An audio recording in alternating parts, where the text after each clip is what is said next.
बुद्ध के शिष्यों में एक शिष्य था, अनाथ पिंडक। वह धनी व्यक्ति था। उसका यह नाम इसलिए पड़ गया था कि वह रोज रोज सुबह अपने घर के बाहर अच्छा अच्छा भोजन बनाकर बैठ जाता था। उसके पास जो आता था उसे वह खिलाता था। वह अनाथों के पिंड को भरता था, अर्थात सबका पेट भरता था। इसलिए उसका नाम अनाथ पिंडक पड़ गया। वह अपने काम और नाम से प्रसिद्ध हो गया था। उसका यश दूर दूर तक फैल गया था। बुद्ध ने भी उसकी ख्याति सुन रखी थी।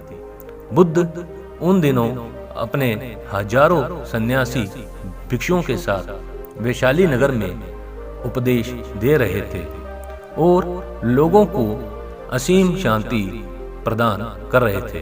अनाथ पिंडक को मालूम पड़ा कि मेरे नगर के पास ही बुद्ध अपने अनेक शिष्यों के साथ आए हुए हैं। वह उनके दर्शन करने गया। वहां पहुंचने पर उसने बुद्ध के दर्शन किए। बुद्ध शांति, आनंद और प्रेम की मूर्त थे। चेहरे पर मंद मंद मुस्कुराहट थी। उनके वस्त्र पीत रंग के थे और सर में जटाएं थी। वह बहुत ही मीठा और नम्रता पूर्वक बोल रहे थे। उनके सैकड़ों लोग बिल्कुल शांत होकर सुन रहे थे।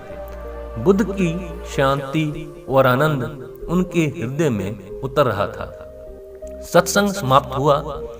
अनाथ पिंडक करीब आया, बुद्ध के चरणों में नमस्कार किया और कहा, मैं अनाथ पिंडक हूँ, कहो कैसे आए। मैं चाहता हूँ कि आप मेरे नगर में पधारें। वहाँ के लोग आपके धर्म उपदेश को सुनकर लाभान्वित हो उठेंगे और उनका जीवन आनंद से भर जाएगा। बुद्ध ने कहा, ठीक है, मैं आऊंगा, तुम व्यवस्था बना लेना। अनाथ पिंडक बहुत प्रसन्न हुआ। उसने पुनः बुद्ध के चरणों में प्रणाम किया और एक ओर बैठ गया। महाकश्यप बुद्ध के शिष्य थे।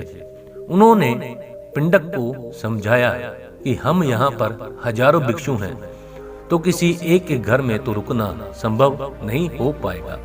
इसलिए अच्छा ये रहेगा कि तुम किसी खुले बाग बगीचे में व्यवस्था कर लेना।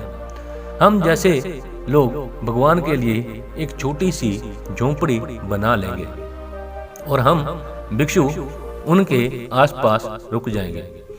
अनाथ पिंडक ने कहा, ठीक है, ऐसा ही होगा।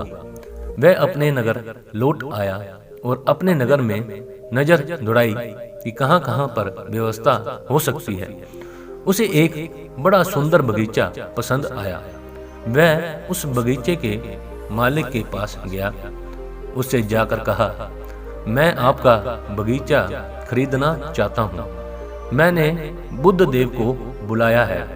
उनकी सेवा के लिए मैं उनको ये बगीचा भेंट देना चाहता हूँ, ताकि वह यहाँ पर रहकर लोगों को धर्म उपदेश देकर उनका जीवन धन्य कर दे। बगीचे का मालिक संत महात्माओं के प्रति श्रद्धा नहीं रखता था, इसलिए उसने साफ मना कर दिया।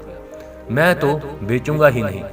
बहुत मनाने पर कहा, चलो ठीक है, ये बगीचा तुमको देता हूँ, पर इस बगीचे की कीमत एक साथ लूंगा। इस बगीचे की खरीदारी यूं होगी कि तुम जितनी जमीन पर सोने के सिक्के बिछा लोगे, मैं उतनी जमीन तुम्हें दे दूंगा। अनाथ पिंडक के तो प्रसन्नता के मारे आंसू निकल गए।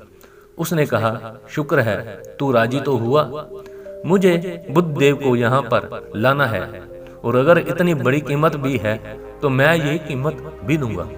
अनाथ पिंडक अपनी सारी दौलत, सारा सोना बैलगाड़ियों में भरकर ले आया। उसने सोने के सिक्कों से सारा बगीचा पाट दिया, सोने की तह बिछा दी।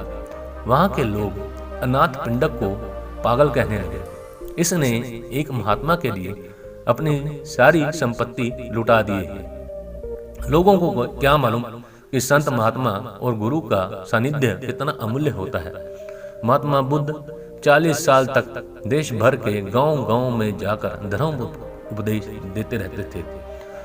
उनका ये भाव था कि जिस आनंद को मैंने पाया है वह जन जन तक पहुँचे। शांति पाने का अधिकार सबको है। वह घर घर जाकर ज्ञान का दीपक जलाना चाहते थे। उन्होंने जीवन भर अनेक दीपक जलाए। उनके उपदेश से अनगिनत लोगों का मन निर्मल हो गया।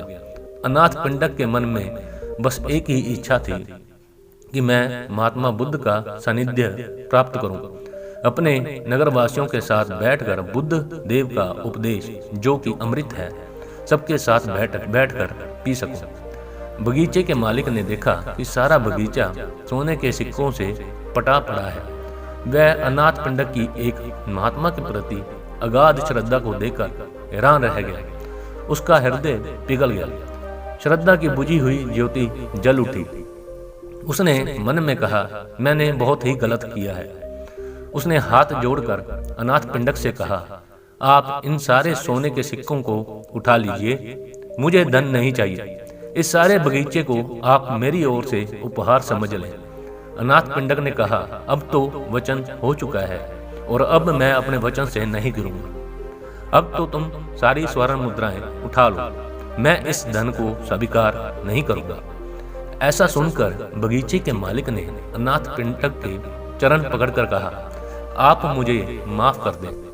मैंने आपके साथ जो व्यवहार किया है वह ठीक नहीं है।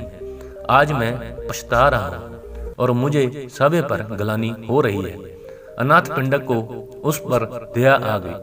उसने उसको एक उपाय सुझाया कि महात्मा बुद्ध जब कुछ समय धर्म उपदेश की वर्षा करके दूसरे गांव जाएं, तो तुम वहां पर जाकर उनकी और उनके सारे शिष्य के रहने की व्यवस्था करना। धन के लोभ से सत्संग का लोभ कहीं अधिक श्रेष्ठ होता है।